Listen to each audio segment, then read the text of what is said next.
7 नवंबर 2023 को सल्तनत उस्मानिया के खात्मे का 99 साला लोसान नामी मुआहिदा खत्म हो गया है और अब सल्तनत उस्मानिया से तमाम आज़ाद शुदा 40 रियासतें तुर्की के पास जानी हैं। अब तुर्की में खिलाफत का क़याम भी अमल में लाया जा सकता है और तुर्किया अब अपनी ज़मीन से तेल भी निकाल सकता है। इसके अलावा एशिया से यूरोप जाने वाले रास्ते आबनाए बासफोर्स पर अब मुकम्मल तौर पर तुर्की की मलकियत होगी।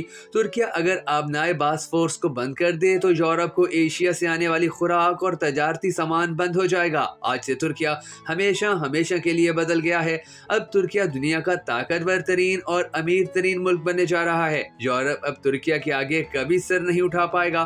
तुर्किया अब मशरकी मुल्कों को भी डिक्टेट कर सकेगा और अपनी मर्जी से जिसके तजारती जहाज चाहे गुजरने देगा, जिसके चाहे रोक कर तजारत को तबाह करने की ताकत भी रखता होगा। आबनाए बासफोर्स पर हर गुजरने वाले तजारती जहाज की इजाजत तुर्किया से लेना होगी और टैक्स भी अदा करना होगा। तुर्किया को तजारती जहाजों के टैक्सेस की मद में ही सालाना 50 अरब डॉलर्स की कमाई हासिल होगी। इसके अलावा मुआहिदा खत्म होने के बाद तुर्की पर आयद शुदा तेल की ड्रिलिंग पर भी पाबंदी हट गई है, जिससे अरबों डॉलर्स का तेल जो इसकी जमीन में मौजूद है, जिसकी मिकदार आलमी तौर पर ईरान और इराक के तेल के ज़खायर के बराबर है, वो आलमी मार्केट में बेच सकेगा। इसके अलावा तुर्की के इस मुआहिदे के खत्म होने के बाद तुर्की मजीद कितना ताकतवर और मुस्लिम ममालिक की सबसे बड़ी उम्मीद बनेगा। ये मुआहिदा दरअसल था क्या और इस मुआहिदे की वजूहात क्या थी? आज के इस वीडियो में हम आपको इस हवाले से तमाम तर मालूमात फराहम करने जा रहे हैं। मैं हूं शकील हैदर और आप देख रहे हैं भक्कर नेटवर्क वीडियोस। दोस्तों, ये कहानी शुरू होती है सन 1920 में कि जब फ्रांस और बरतानिया ने एक दिन इटली के एक छोटे से कस्बे में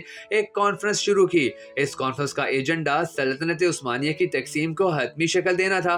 ठीक 103 साल पहले 19 से 26 अप्रैल तक जारी रहने वाली इस सान रेमो कॉन्फ्रेंस में ये फैसला किया गया कि लिबनान और शाम फ्रांस के मातहत होंगे और इराक और फलस्तीन पर बरतानिया का राज होगा। दुनिया की दो बड़ी ताकतों के दरमियान इस तकसीम पर 4 साल पहले ही एक खुफिया मीटिंग में इत्तफाक किया गया था और रूस ने भी इस पर रजामंदी जाहिर की थी। साइक्स पकोट के नाम से मशहूर इस मुआहिदे में फ्रांस की जानिब से फ्रांसवा जॉर्जिस पकोट और बरतानिया के सर मार्क साइक्स ने शिरकत की। फिर तारीख के मुताबिक सान रेमो में जो कुछ हुआ उसके रिजल्ट्स बहुत ही अजीब व गरीब निकले थे। सालों तक फ्रांस और बरतानिया फैसले करते रहे, जिसके नतीजे में ऐसे मुल्क वजूद में आए कि जो खुद को मुल्क भी नहीं कह सकते थे क्योंकि वो खुद मुख्तार नहीं थे।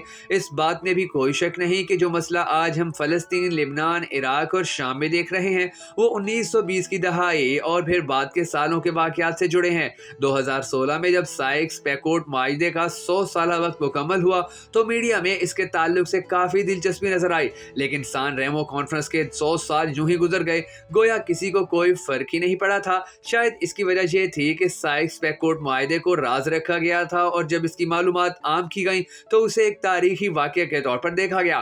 बरतानिया और फ्रांस दोनों मुल्कों के सफारतकारों का ख्याल था कि यूरोप के निजाम के तहत मशरिक वुस्ता बेहतर रहेगा। अरब दुनिया इस बात से बरसों तक बेखबर रही कि बरतानिया और फ्रांस के दरमियान होने वाले मुआहिदे में उन वादों को दफन कर दिया गया था जो अंग्रेजों ने उनसे किए थे। बरतानिया ने अरबों को यकीन दिलाया था कि अगर वो सल्तनत उस्मानिया के खिलाफ बगावत करते हैं तो इससे उनकी ताकत का खात्मा हो जाएगा।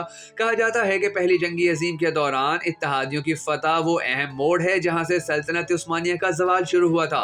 पहली जंगी अजीम के बाद के मंसूबे के मुताबिक शाम पर फ्रांस और इराक और फलस्तीन पर बरतानिया का राज कायम हुआ और ये सब कुछ लीग ऑफ नेशन की निगरानी में हुआ था। बरतानिया ने मशरिक वुस्ता में उस्मानी हुक्मरानी के खिलाफ अरब मुल्कों की बगावत में मदद की, लेकिन जंग के दौरान बरतानिया ने अलहदा ताकतों से बहुत सारे वादे किए। बरतानिया ने अरबों से कहा कि वो फलस्तीन पर आजादाना तौर पर हुक्मरानी कर सकते हैं। उन्होंने फ्रांसीसियों से वादा किया कि वो अपने दरमियान कुछ इलाकों को तकसीम कर लेंगे और दूसरी ही तरफ उन्होंने फलस्तीन में यहूदियों को एक अलग वतन फराहम करने का वादा कर दिया, लेकिन वो उस वक्त आज़ादी के लिए तैयार नहीं थे। फिर सान रेमो कॉन्फ्रेंस में उस वक्त के बरतानवी वजीर आज़म डेविड जॉर्ज, फ्रांस के हुकूमत के सरबराह अलेक्जेंडर, अतालवी वजीर आज़म फ्रांसिस्को और जापानी सफीर कशीरो मात्सुई ने इस बात पर इत्तफाक किया कि मशरिक वुस्ता का इलाका मुकम्मल आज़ादी के लिए तैयार नहीं है। फ्रांस और बरतानिया ने पहले ही मशरिक वुस्ता की तकसीम कर दी थी। बिलफोर इलामिया पर 2 नवंबर 1917 को पहली आलमी जंग के दौरान ही दस्तखत कर दिए गए थे। इस जिसमें बरतानिया ने फलस्तीन में यहूदियों को घर देने का वादा किया था। फिर बरतानिया और फ्रांस ने लीवांट के इलाके को मजहब की बुनियाद पर तकसीम करने का मंसूबा बनाया, जो कि शाम, उर्दन, इसराइल, लुबनान, फलस्तीन और तुर्की के कुछ हिस्सों पर मुश्तमिल है।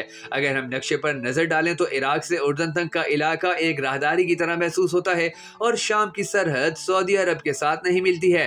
फिर इसमें ज्यादा वक्त नहीं लगा कि जब मशरिक वस्ता के एक खित्ते से दूसरे खित्ते में जाने वाले लोगों को गैर मुल्की के तौर पर देखा जाने लगा। 1930 की दहाई तक इराक में पैदा होने वाला एक शामी शख्स गैर मुल्की समझा जाने लगा।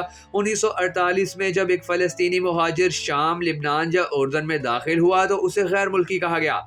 अब तुर्क हुकूमत अपनी मर्जी का टैक्स वसूल कर सकेगी। दूसरी जानिब अब नाए बासफोर से गुजरने वाले जहाज़ों पर तुर्क हुकूमत ने नई पाबंदियां लगाना शुरू कर दी हैं।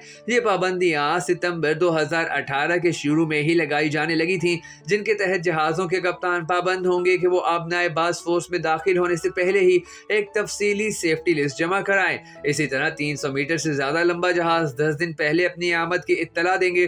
तुर्क हुकूमत अब नाए बासफोर से गुजरने वाले बहरी ऑयल टैंकर्स के खतरनाक होने का नुक्ता पहले ही कई बार उठा चुकी है।